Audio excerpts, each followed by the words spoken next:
Returning to African spiritual identity is important for Africans because it fosters a sense of self-empowerment, cultural pride, and a deeper connection to their heritage.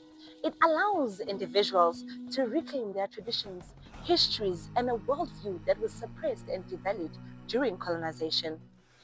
This reclamation is not a rejection of other faiths or religions, but rather an affirmation of their own spiritual and cultural identity and roots.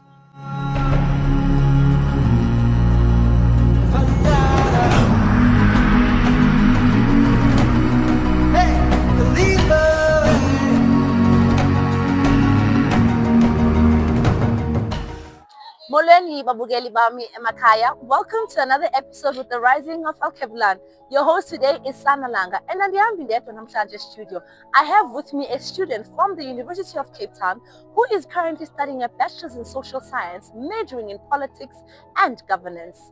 I'd like to give him to you so that he can introduce himself. Well, thank you very much. Thank you for having me on studio. Greetings to you and your viewers. My name is Apile Njaisa. I am a student in the University of Cape Town. Thank you for having me in studio. Our episode today entails a discussion relating to this particular book, Babugeli Bami, which states Restoring Africa's Spiritual Identity. We will be discussing chapter 2 in particular, that says Conversion, a Comparison Examination. Our guest today will be taking us through this particular chapter and giving us his own understanding, also drawing from his academic knowledge, particularly from the political science sphere. Over to you. Once again, thank you to you and your viewers. I'll be taking you through this topic. I'll be reading from chapter 2. Conversion, a comprehensive examination. The revelation of Inkosi Yomoya. No conversion in African indigenous spirituality. Inkosi Yomoya Dr. Imboni Uzulezwe Khatebe reveals that conversion is fundamentally incompatible with African indigenous spirituality because African indigenous spirituality is the original true spiritual identity of Africans. The concept of conversion in this context does not reflect a return to one's roots, but rather signifies a departure from them. Conversion imposes a foreign cultural identity that does not resonate with the inherent spirituality and ancestral roots of African peoples. As Inkosi Yomoya explains, conversion has historically disrupted two essential elements of spirituality. The spirit. African indigenous spirituality guided nations through advanced spiritual revelations and knowledge. It deeply rooted Africans in their spirituality under the guidance of physical spiritual central beings who were often assassinated and removed from African history. Spiritual institutions. These were spiritual centers designated for delivering or revealing advanced spiritual knowledge, which informed and governed African societies. Conversion undermined these institutions, leading to the loss of their role in guiding and structuring community life. The imposition of a foreign religious through conversion resulted in African losing its spiritual power, creating a state of confusion and weakness. African can only reclaim its true power by returning to its original spiritual state, rather than adopting foreign religious identities. This return to African indigenous spirituality is not about conversion, but about restoring what was originally and authentically African. From a comprehensive examination, we learn that religion does not originate in Africa, or it does not have its roots in Africa. Religion is a state of conversion. From a historical context, we find that non-Christians were regarded as non-humans or non-citizens. On the other hand, African indigenous spirituality is not conversion, but it is a way of life that guided our ancestors holistically. Wow, Apile, thank you so much for such a wonderful insight. Thank you for reading for our viewers today, and thank you for being part of the show. Babugeli Bami, I would like to express my opinion or share my insights about two particular elements. First, the spirit. Second, spiritual institutions. Physical, spiritual central beings were assassinated. And why, one might think?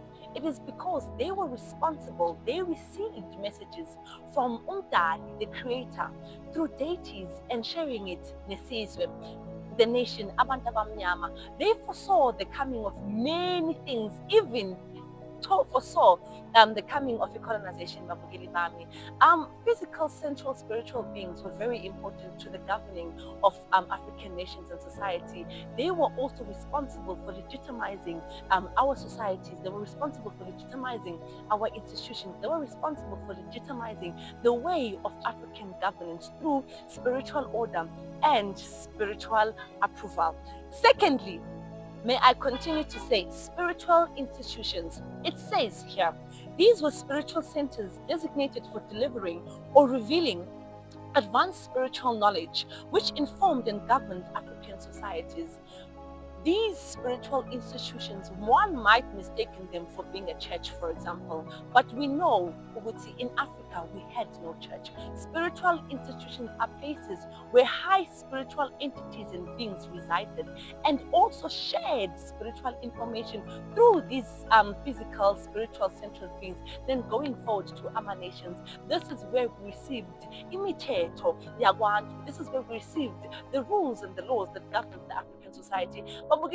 In closing, we say thank you so much for joining us in this episode. We wish to see you again in our second episode, where we still discuss the book that says Restoring Africa's Spiritual Identity, which is the bestseller and Africa's Hidden Voices second book. Siamo. I spent 10 years of my life studying religions to see which is better. All of them are against women.